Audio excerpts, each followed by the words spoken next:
Dear student, मैं हूं सिद्धार्थ किरण और आप देख रहे हैं सिमू की पॉइंट। मैंने अपने पिछले वीडियो तक आप लोगों को ओबेसिटी के बारे में बताया था, लेकिन आज मैं यूनिट नंबर 3 का टॉपिक नंबर 3 स्टार्ट कर रहा हूं, जो है डायबिटीज के बारे में। क्योंकि डायबिटीज एक कॉमन डिजीज है इंडिया के लिए, हर घरों में दिख जाता है किसी को। हाँ, लेकिन ये देखने को मिलता है कि जो थोड़े से 30+ एज के होते हैं उनमें डायबिटीज के केसेस ज्यादा होते हैं, लेकिन उनसे कम वालों में चांसेस कम होता है। तो हम सबसे पहले जानेंगे बहुत ही सिंप्लीफाइड वे में आखिर डायबिटीज होता क्या है, उसमें इंसुलिन हार्मोन क्या होता है, डायबिटीज के कौन कौन से टाइप हैं। इसके अलावा डायबिटीज को ठीक करने के लिए जो 4 यौगिक आसन हैं, उन चारों यौगिक आसन के प्रोसीड्यूर, बेनिफिट्स, कंट्राइंडिकेशंस के बारे में बात करेंगे। तो सबसे पहले हम लोग जान लेते हैं कि आखिर डायबिटीज है क्या। क्योंकि अगर आप देखो, फिजिकल एजुकेशन का कोई भी चैप्टर आपको याद करने वाली नहीं है, उसको सिंप्लीफाइड वे में पढ़ो, चाहे मेरे यूट्यूब चैनल से पढ़ो। मैं कभी आपको फोर्स नहीं किया हूं कि यहां से आपको पढ़ना है। अगर आपको अच्छा लगता है तो पढ़ सकते हो, नहीं अच्छा लगता है, क्योंकि ढेर सारे कमेंट्स मेरे पास ये भी आते हैं कि सर आपके पास सब्सक्राइबर कम है, दूसरे के पास तो बहुत ज्यादा है, मैं वहां से पढ़ लूंगा। तो इट्स अप टू यू कि आप कहां से पढ़ना चाहते हो, बट जो भी पढ़ो सिंप्लीफाइड वे में पढ़ो, आपको अंडरस्टैंडिंग होनी चाहिए। ठीक है, मैं बात कर लेता हूं डायबिटीज के बारे में कि आखिर डायबिटीज है क्या। ठीक है, डायबिटीज इज अ डिजीज। ठीक है, एक डिजीज है that occurs when your body glucose level is more than normal और टू हाई। आपको यह भी पता होगा कि हम लोग के शरीर के अंदर ग्लूकोज चाहिए, क्योंकि हर एक काम जो करते हैं, ठीक है, उसके पीछे अगर ग्लूकोज का भी एक फॉर्म होता है, वो हम लोग की एनर्जी जो बनती है ग्लूकोज का फॉर्म में बदल के हम लोग के शरीर के अंदर एक एनर्जी देती है, जो हर एक जगह कंज्यूम्शन होकर हम लोग काम कर पाते हैं। तो क्या है कि अगर आपका बॉडी में ग्लूकोज लेवल हाई हो जाएगा नॉर्मल से, या बहुत ज्यादा हाई हो जाएगा, तो वैसे कंडीशंस के, वैसे बॉडी के कंडीशंस को और उस डिजीज को हम लोग डायबिटीज कहते हैं। ठीक है, अफेक्टेड पार्ट, अगर डायबिटीज होगा तो कौन सा पार्ट आपके बॉडी का अफेक्ट होगा। ठीक है, मेनली कौन सा होगा, पेनक्रियाज होगा। ठीक है, पेनक्रियाज क्या होता है, एक आप देखोगे तो छोटा सा एक पार्ट होता है। ठीक है, ऐसे ऐसे करके होगा, आपने चाहे 11, 12 में या 10 में पढ़ा भी होगा, कुछ इस तरह का पार्ट होता है, ये पेनक्रियाज होता है। ठीक है, ये आपका एक हार्मोन होता है दैट इज कॉल्ड इंसुलिन, उसे ये प्रोड्यूस करता है। और इंसुलिन का क्या काम होता है कि आपके बॉडी का ग्लूकोज लेवल को मेंटेन करता है। ठीक है, अब देखो, अब बहुत सारे लोग ये भी बोलते हैं कि डायबिटीज हुआ, मेरी आंखों की रोशनी चली गई, मेरे शरीर में उंगली में, पैर की उंगलियों में झुंझुनापन या नंबनेस होती है, तो वो उसका साइड इफेक्ट्स हैं। ठीक है, लेकिन जो आपका मेन पार्ट अफेक्ट होता है सबसे पहला, ठीक है, वो होता है आपका पेनक्रियाज। ठीक है, ये हो गया क्लियर। इसके बाद हम बात कर लेते हैं कि आखिर व्हाट इज इंसुलिन, इंसुलिन होता क्या है, ये कैसे आपके शरीर में हेल्प करता है, कैसे ये काम करता है। ठीक है, इंसुलिन उजे हार्मोन, मैंने आपको बताया एक हार्मोन है, रिलीज बाय पेनक्रियाज, पेनक्रियाज द्वारा ये रिलीज होता है, सिक्रेट होता है। ठीक है, it is generally use to control the sugar level in our blood, blood में हम लोग का शुगर लेवल कंट्रोल करने के लिए ये काम आता है। इसके अलावा but when our body doesn't produce insulin in sufficient amount, जब हम लोग का बॉडी सफिशिएंट अमाउंट में इंसुलिन प्रोड्यूस नहीं करेगा, पहला केस। दूसरा case, insulin doesn't work diabetes, और यह अगर इंसुलिन अगर वर्क नहीं करता है, मान लो कि 2 केस हो सकता है कि आपके बॉडी में इंसुलिन प्रोड्यूस ही नहीं हो रहा है, पेनक्रियाज में कुछ डिफेक्ट होगा, या दूसरा इंसुलिन तो प्रोड्यूस हो रहा है लेकिन आपका बॉडी इस तरह से काम ही नहीं कर पा रहा है कि इंसुलिन को यूटिलाइज कर पाए। तो वैसे दोनों कंडीशंस में आपके बॉडी का शुगर लेवल बढ़ेगा, ग्लूकोज लेवल बढ़ेगा। ठीक है, तो डायबिटीज हो जाता है। ठीक है, अब मैं बात कर लेता हूं कि डायबिटीज 2 तरह का हो सकता है, जनरली सब जगह होता है, लेकिन सब जानते नहीं है लोग। हाँ, लोग तो बोलते हैं कि मुझे डायबिटीज हुआ है, बट डायबिटीज के 2 टाइप होते हैं, टाइप 1 एंड टाइप 2। स्टूडेंट, अब हम बात कर लेते हैं टाइप 1 डायबिटीज के बारे में और टाइप 2 डायबिटीज। इसके साथ साथ अगर किसी को डायबिटीज का डिजीज होता है तो इसके अलावा उनके शरीर पे किस तरह का साइड इफेक्ट्स होता है, सारी जानकारी हम लोग ले लेते हैं। टाइप 1 डायबिटीज होता क्या है इसमें कि in this case pancreas doesn't produce insulin as per our body demand, यानी कि टाइप 1 डायबिटीज एक ऐसा केस है जब हम लोग का जो पेनक्रियाज है उस समय वो इंसुलिन प्रोड्यूस नहीं करता है, यानी कि इनसफिशिएंट ऑफ इंसुलिन होता है हमारे बॉडी में। ठीक है, ये हमारा हो गया टाइप 1 डायबिटीज। उसी तरह से दूसरा क्या है कि when our body is not able to effectively use insulin to bring glucose into our cell, या not properly use by cell.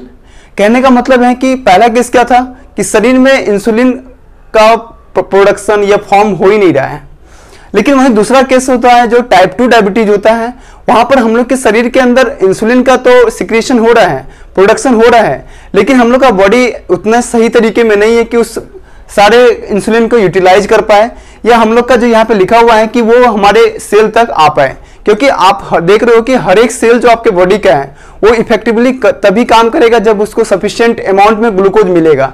अगर उन्हें ग्लूकोज नहीं मिलेगा तो हम लोग के बॉडी के अंदर ढेर सारे साइड इफेक्ट्स देखने को मिल सकते हैं, जैसे कि लॉस ऑफ विजन।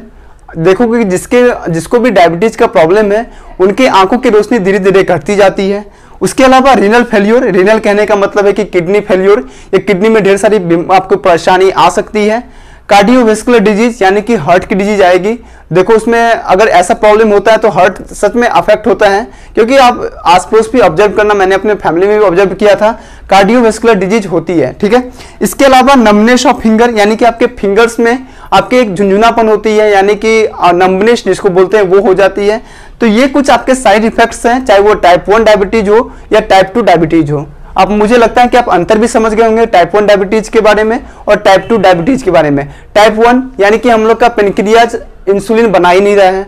टाइप 2 हमारा पेनक्रियाज तो इंसुलिन बना रहा है, लेकिन हम लोग की बॉडी सही कंडीशन में नहीं है कि उन सारे इंसुलिन को यूटिलाइज करके हम लोग सेल तक पहुंचा पाए, या सेल उस ग्लूकोज को यूटिलाइज कर पाए। कि मैंने आपको बोला कि हम लोग डायबिटीज को कंट्रोल कर सकते हैं कुछ योगिक आसन करके।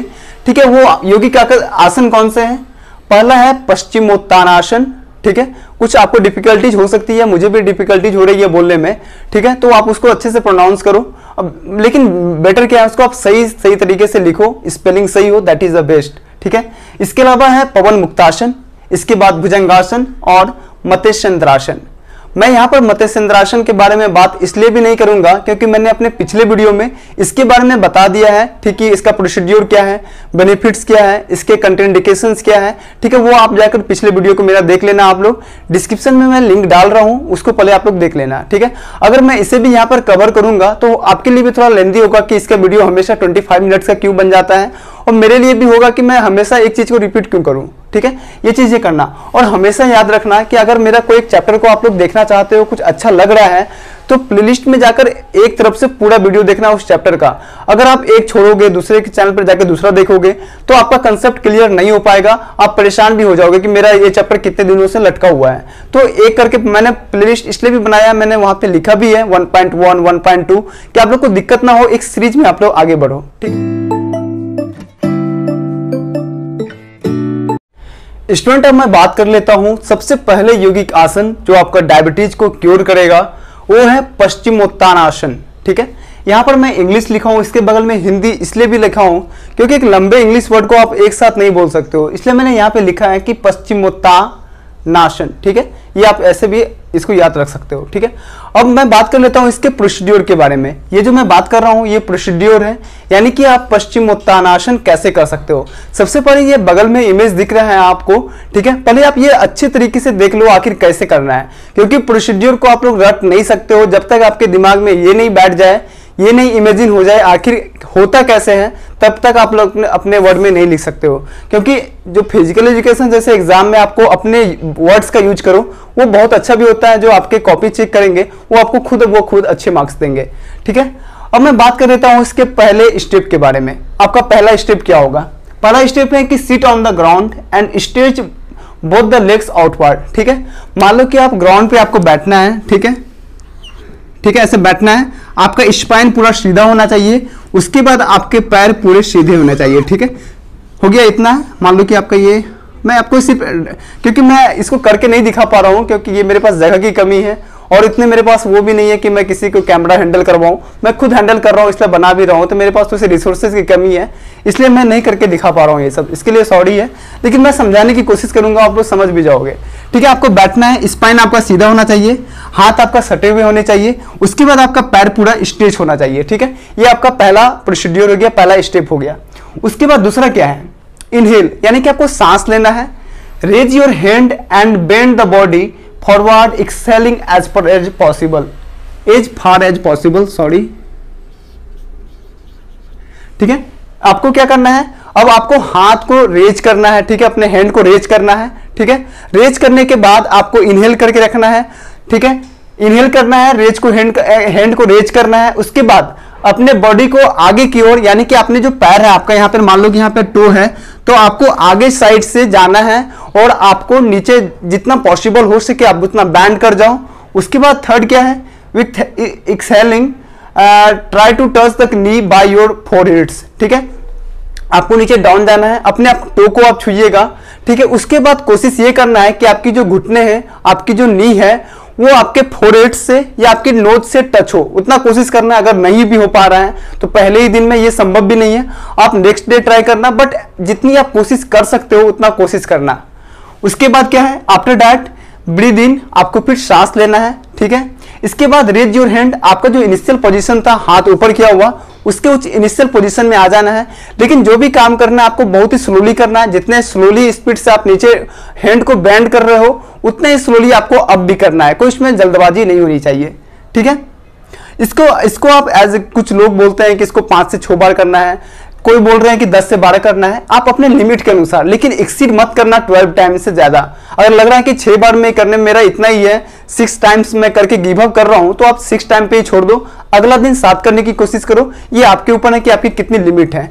ये आपका प्रोसीड्यूर हो गया, मैं इसको समराइज कर देता हूं।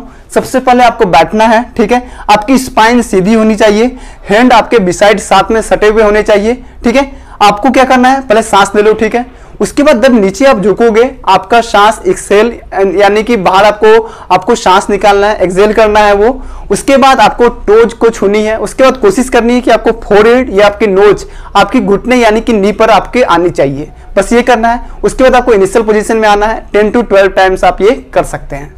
अब मैं पश्चिमोत्तानासन के बेनिफिट्स के बारे में बात कर लेता हूं। आपको तो ये पता चल ही गया है कि ये आपके डायबिटीज को क्योर करेगा, लेकिन इसके अलावा अगर कोई डायबिटीज जिसको है नहीं, जो पश्चिमोत्तानासन कर रहा है, उसको और भी किस तरह के बेनिफिट्स देखने को मिलेंगे। सबसे पहला क्या है कि ये कंस्टिपेशन यानी कि कब्ज की प्रॉब्लम को ये ठीक करता है, क्योंकि बहुत सारे लोग हैं जो ऐसे हेल्दी स्टाइल में जी रहे हैं, या इसके फूड की प्रॉब्लम है या वाटर की प्रॉब्लम है, तो कंस्टिपेशन जैसे प्रॉब्लम्स देखने को मिलते हैं। तो वैसे कंडीशन में आप इसे अगर करते हो, इस आसन को करते हो, तो कब्ज की प्रॉब्लम ठीक हो जाएगी। इसके अलावा है कि it controls the blood sugar या ग्लूकोज लेवल। ठीक है, मैं आपको बताया भी कि आपके बॉडी के ब्लड शुगर लेवल या ग्लूकोज लेवल को कम करता है। ठीक है, इसके अलावा कि it helps to overcome menstrual disorder, यानी कि कुछ गर्ल्स में जो कुछ मेंस्ट्रुअल डिसऑर्डर होते हैं उसको भी ये ठीक करता है, क्योंकि आपको शरीर को एक ऐसी फ्लेक्सिबिलिटी ये प्रोवाइड करती है कि ऐसे डिसऑर्डर्स जो होते हैं उसको ये ठीक ही कर देता है या हद तक ठीक करता है। ठीक है, इसके अलावा है कि it gives relief in back एक एंड अस्थमा, जिसको अस्थमा का प्रॉब्लम है, क्योंकि अस्थमा जैसे प्रॉब्लम्स बहुत ही क्रिटिकल होते हैं, तो उसको भी ये ठीक करता है, यानी कि पीठ की दर्द है उसमें भी ये ठीक करता है। इसके अलावा ओबेसिटी को ठीक करता है।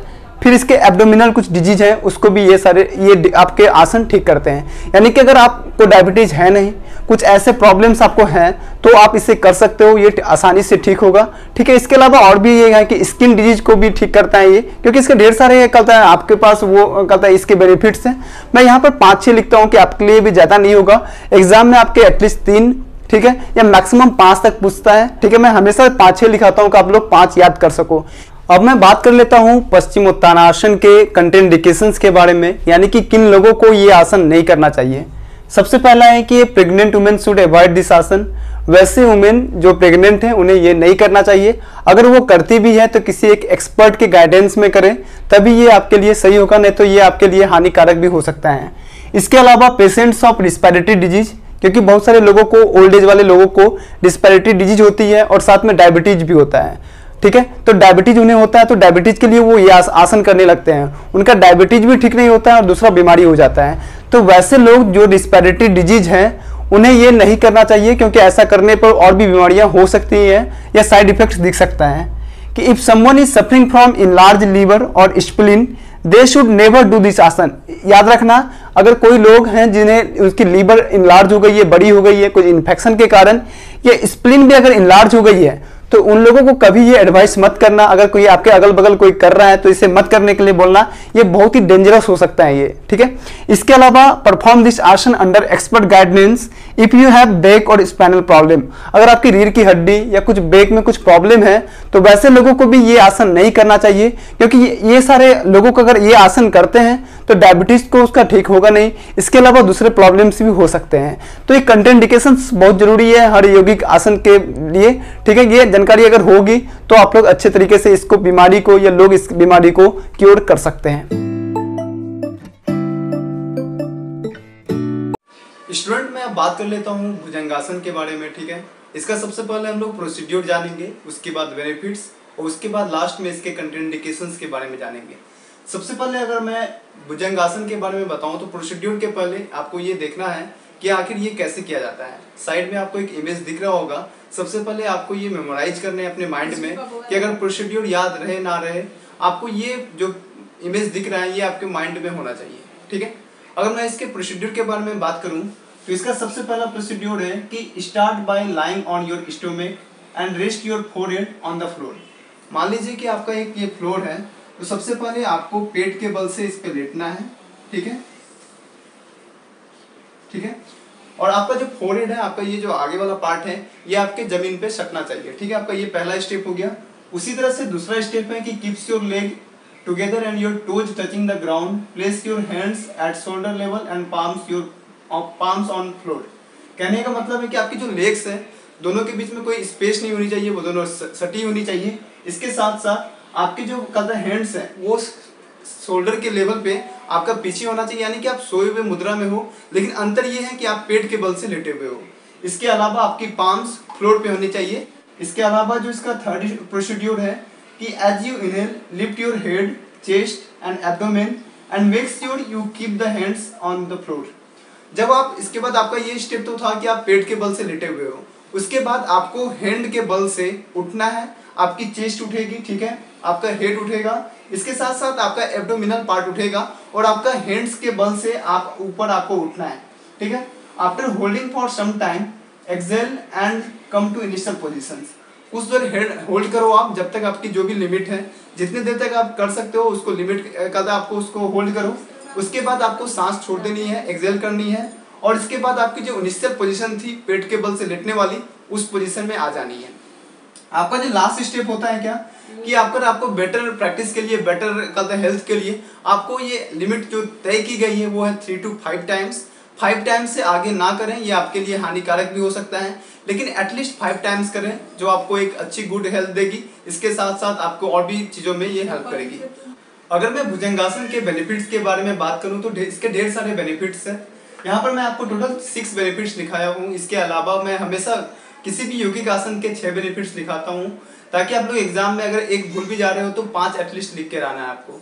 इसका सबसे पहला बेनिफिट्स है क्या कि इसके आपके जो हैंड्स के मसल होते हैं उसको ये स्ट्रॉन्ग करता है, ठीक है, यानी कि ये हाथ की मांसपेशियों को बहुत मजबूत करता है।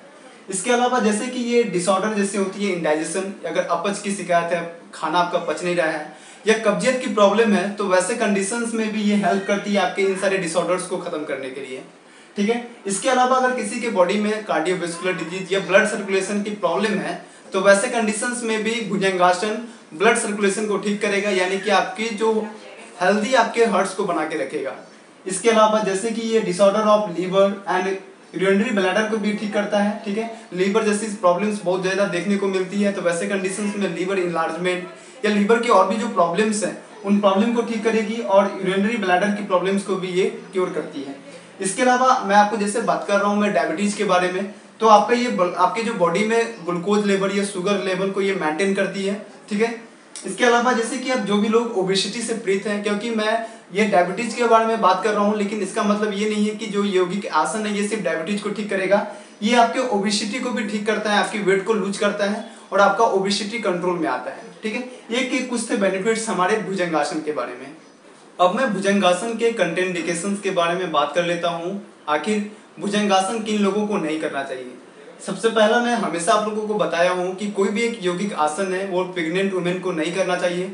अगर वो करना चाह रही है तो किसी के खास एक्सपर्ट के गाइडेंस में करना चाहिए, क्योंकि ये ऐसे जो जिसमें आपको फ्लेक्सिबिलिटी स्ट्रेचेबिलिटी चाहिए, वहाँ पर ये हार्मफुल हो सकता है किसी भी एक प्रेग्नेंट वुमेन के लिए, ठीक है। इसके अलावा जैसे कि कोई पेशेंट्स जो हर्निया के पेशेंट्स हैं, बैक इंजुरीज यानी कि पीठ की तरफ कोई इंजुरीज है या हेडेक है, ठीक है, ऐसे पेशेंट को भी ये आसन नहीं करना चाहिए। इसके अलावा जो मोस्ट इम्पॉर्टेंट है कि बहुत सारे लोग हैं जो एब्डोमिनल कहता है सर्जरी से गुजरते हैं, तो वैसे पेशेंट को नहीं करना चाहिए। अगर उन्हें करना भी है तो वो डॉक्टर से सलाह ले लें कि अगर मेरे कहता है सर्जरी के इतने दिन हो गए हैं, क्या मैं अब कर सकता हूँ, उसके बाद ही ये आसन सब करनी चाहिए। क्योंकि अगर आप डायबिटीज को ठीक नहीं कर पाओगे और अगर ऐसे पेशेंट करते हैं तो डायबिटीज तो ठीक होगा नहीं, उसके अलावा जो उनकी पुरानी प्रॉब्लम्स हैं, जो भी सर्जरीज वाली इशू है, वो फिर से भी आ सकता है।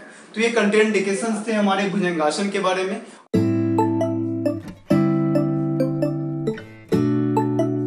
अब मैं बात कर लेता हूं पवन मुक्तासन के बारे में। ये भी बहुत वन ऑफ द बेस्ट और इफेक्टिव यौगिक आसन है जो आपके डायबिटीज को ठीक करता है।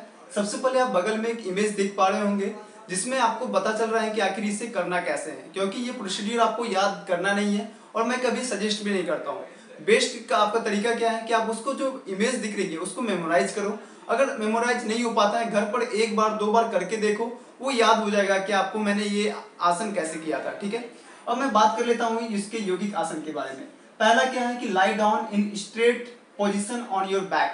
आपके बैक के बल से यानी कि पीठ के बल से लेट जाना है। ठीक है, मान लो कि आपका ये, ठीक है, ऐसे लेट जाना है। मान लो कि आपका ये हेड हो गया, ये हैंड, ये आपके लेग्स हो गए थे, आपको पीठ के बल से लेट जाना है।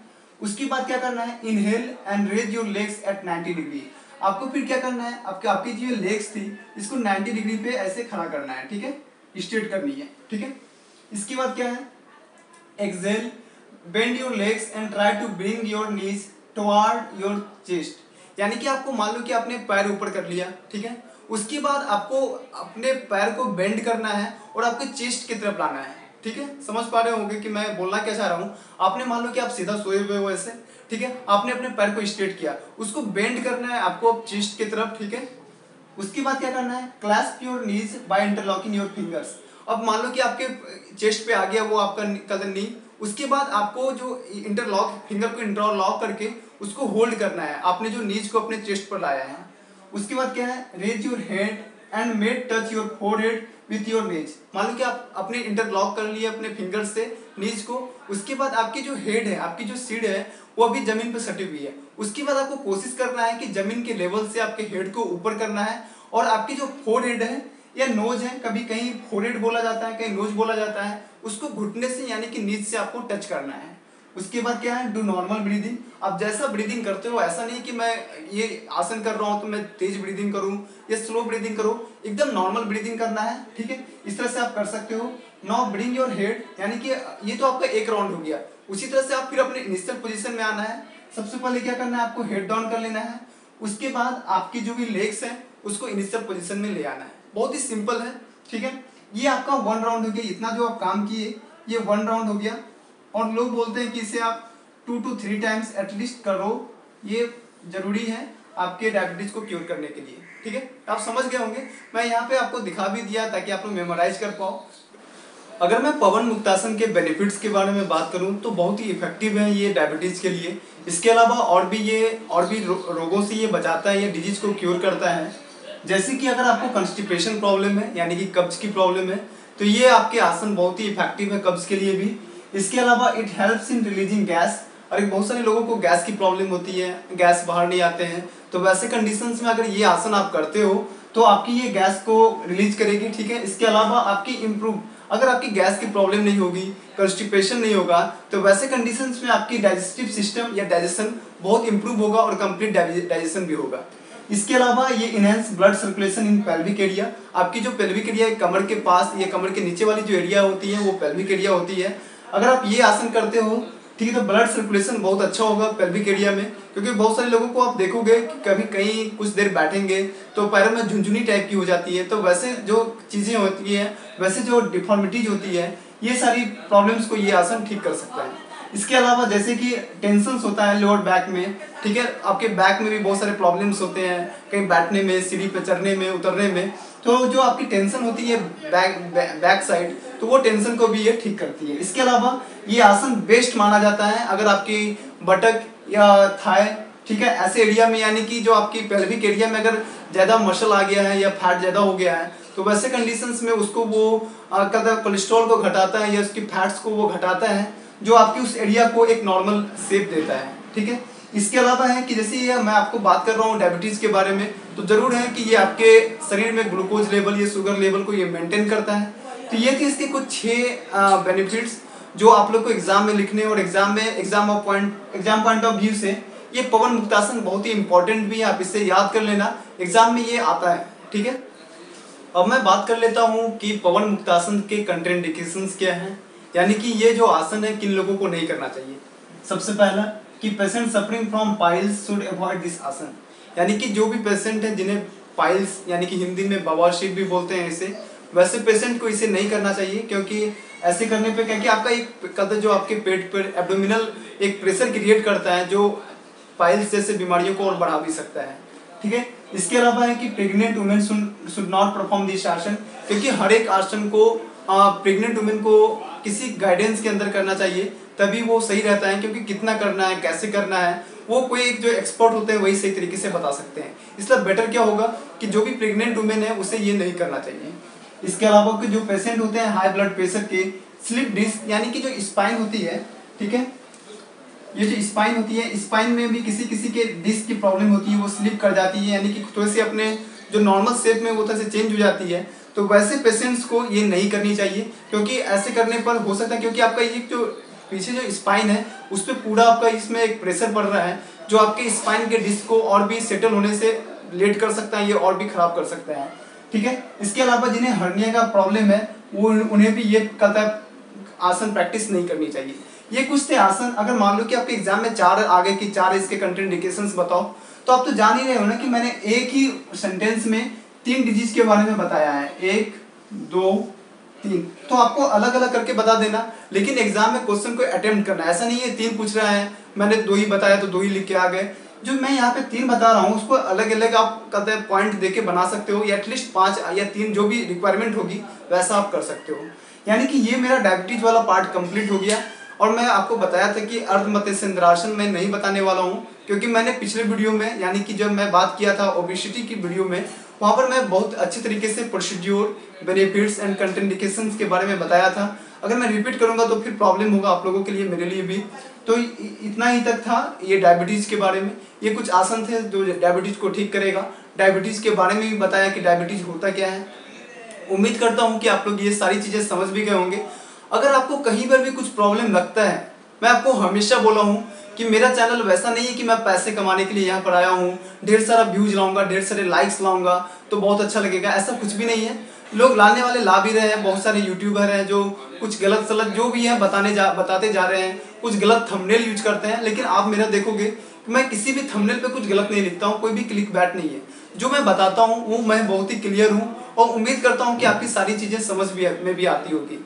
बस एक चीज़ और रिक्वेस्ट था आप लोगों से, मैं आपको हमेशा बोला हूँ कि एज ए ट्यूटर मैं ऑनलाइन आ रहा हूँ, लेकिन मैं ऑफलाइन तरीके से भी अपनी सोसाइटी के लोगों को हेल्प कर रहा हूँ। ये मेरी टीम में जो भी स्टूडेंट्स हैं, क्योंकि मैं आपको बताया था कि मैं इंजीनियरिंग कर रहा हूँ, तो मेरे साथ और भी स्टूडेंट जुड़े हुए हैं जो सोसाइटी में जो गरीब बच्चे हैं उन्हें पढ़ाते हैं, उनकी कुछ हेल्प करते हैं, कि उन्हें कुछ कॉपी कलम देते हैं। तो वैसे कंडीशंस में अगर आप भी चाहते हो कि आप मेरी टीम में ज्वाइन करो या कुछ मुझे फिनेंशियल हेल्प कर सकते हो, तो आप मुझे कर सकते हो। यहाँ पे मैं अपनी टीम का जो गूगल पे नंबर या फ़ोन पे नंबर या जो UPI होती है वो मैं यहाँ पे डाल रहा हूँ। अगर कुछ हेल्प कर सकते हो तो कर देना, ये आपके लिए भी अच्छा होगा, क्योंकि आने वाले दिनों में आपके जूनियर्स होंगे, आपके छोटे भाई बहन होंगे, उनके लिए भी ये वीडियो क्रिएट हो रहा है, तैयार हो रहा है, या जो सोसाइटी में हेल्प कर रहा हूँ मैं या हमारी टीम हेल्प कर रही है, वो आपके पैसे से उन लोगों का हेल्प भी हो जाएगा। और आप लोग बेफिक्र रहना कि आपका 1 रुपया भी अगर डोनेशन आएगा वो पैसा कहीं भी बर्बाद नहीं जाने वाला है, उसका हर एक हिसाब देने वाला हूँ आज के डेट तक। यानी कि मैं आज बता दूं कि मुझे अभी तक जो मिला है वो 59 रुपीज़ मिला है। अगर वो अमाउंट ज़्यादा होगा तो मैं सारी चीज़ें बता दूंगा। 59 रुपीज़ में मैं क्या हिसाब दूं कि मैं क्या किया इसके बारे में। अभी वो पैसा रखा हुआ है, और भी पैसा ज़्यादा होगा तो मैं अपनी सोसाइटी में हेल्प करूँगा, उसकी वीडियोज़ भी आप लोगों को मिल जाएगी। वीडियो देखने के लिए आप सभी स्टूडेंट का बहुत बहुत धन्यवाद। मिलते हैं एक नई वीडियो में एक नए टॉपिक के साथ।